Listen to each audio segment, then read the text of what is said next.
बलांगीर जिला देवगां थाना अंतर्गत बगड़ा ग्राम मुंडविहीन शव उद्धार होगा घटना। पानी रे भासुला गंडी किंतु अंधार कोठरी भितर उद्धार है कटा मुंड। यही घटना बलांगीर जिले में चांचल्य खेलाई देइथिबा बेले मात्र किछि समय मध्य सफलता पाई देवगां पुलिस। यही घटना जड़े अभियुक्त को देवगां पुलिस गिरफ करिछि। गिरफ अभियुक्त जनक बगड़ा ग्रामर शत्रुघ्न साहू होइतिबा बेले मृतकों परिचय मध्य मिली। तेबे मृतक जनक निकटस्थ टेपरा मुंडा ग्रामर संतोष खरसेल होइतिबा जणा पड़ी।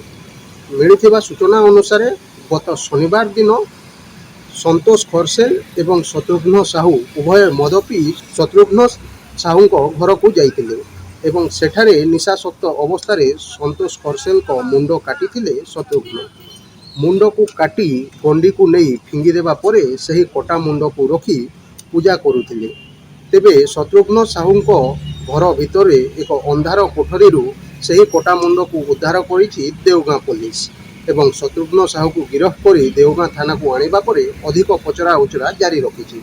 मैं भी जानी नहीं सर, दुई लोग आसनु से भी छुरी से धरथिला और से भी टिके पीछे मैं तो काय बसुजो मैं रखी जा सर। नहीं से सर, मैं भी नहीं चिने मोर संगे आसला से निके छुरी से धरथिला मते भी मार दे मला, मैं भी मार दे ताकि पूरे न था बाहर कोन हां 27 पर